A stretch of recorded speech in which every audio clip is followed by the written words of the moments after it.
siya ng konting harina para hindi magtalsik-talsik. At ang gamit ng oil ay vegetable oil. Great value. Vegetable. Ayan. Yung galunggong natin may maliit, may malaki.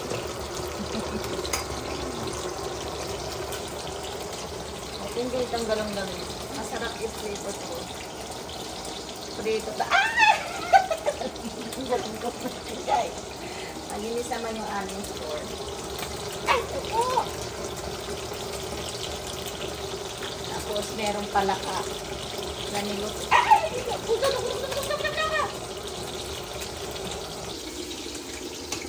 Tapos, natakot ako matalisikan kasi na nagpalaser ako ng mukha. Pumastos ako ng magkano. Nasa 65,000 sa peso. Wala rin nangyari. Ayaw na kayong papaniwala dyan sa mga laser na yan. Dahil na rin akong ginamit ng product. Pero ayan pa rin. Pakina pa rin ang itsura niya.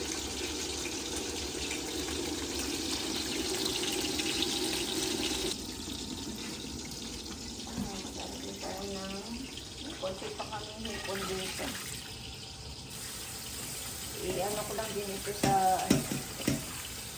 fry ko lang din. Wala pa kaming handa sa Pasko. Guys, wala pa kaming handa sa Pasko. Walang laman ng aming rest. Wala pa nag-grocery. Paano mag-work din naman ako ng Christmas?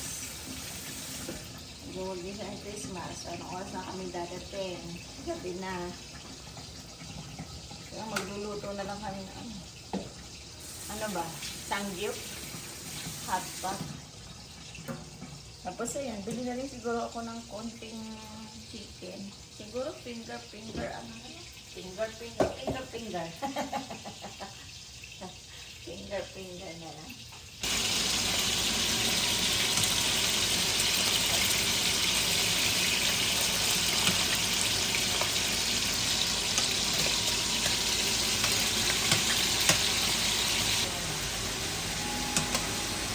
Dito ko na rin yung natirang konting hipon.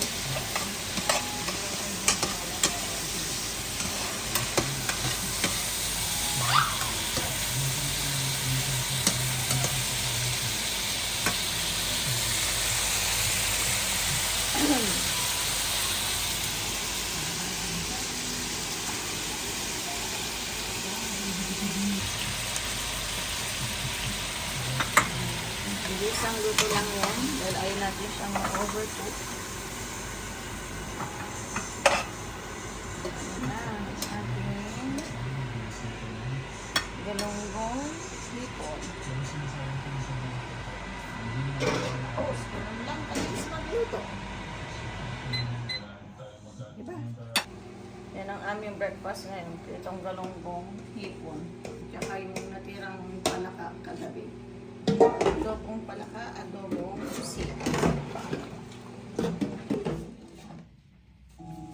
Kumusta yung pag-aaral? Sigurado ka okay? Hindi mo napapabayan